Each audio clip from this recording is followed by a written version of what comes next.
ലഞ്ചൊക്കെ ഉണ്ടാക്കിയതായിരുന്നു. പക്ഷേ എൻ്റെ നെയ്ബർ കൊണ്ടുതന്ന ലഞ്ചാണിത്. ഇതിൽ ക്രാബിൻ്റെ കറി ഉണ്ടെന്നാണ് പറഞ്ഞത്. എന്തൊക്കെയാണെന്ന് നോക്കാം. ആരെങ്കിലൊക്കെ ഫുഡുള്ള തരം ഭയങ്കര സന്തോഷമല്ലേ.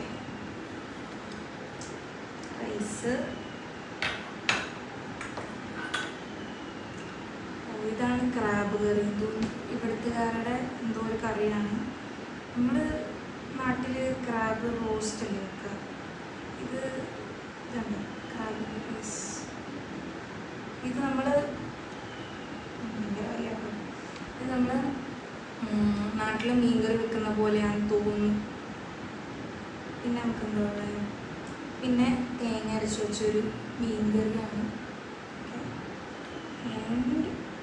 പിന്നെ നമുക്ക് വരുന്നത് മറ്റേ പയർ, അമരപ്പയറല്ല, അങ്ങനത്തെ പയറിൻ്റെ കറിയാണ്. ഞാൻ ആക്ച്വലി ഓൾറെഡി ചാള ഇരിക്കുന്നത് വറുത്തായിരുന്നു കേട്ടോ.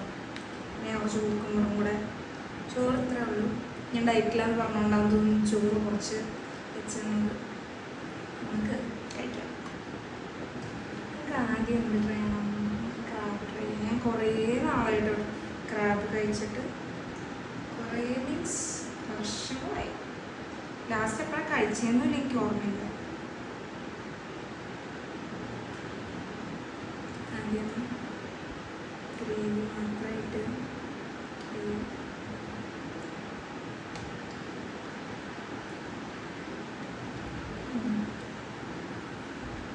ഗോവൻ ഥാലിയിലൊക്കെ കിട്ടുന്ന ഏതോ ഒരു കറിയുടെ ഒരു ടേസ്റ്റ് ഉണ്ട്. എങ്ങനെയത് തിന്നണേ?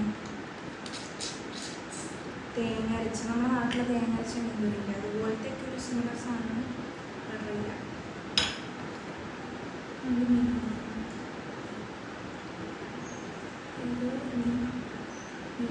ചെറിയ പ്രശ്നം സോഫ്റ്റ് മീനാണ്.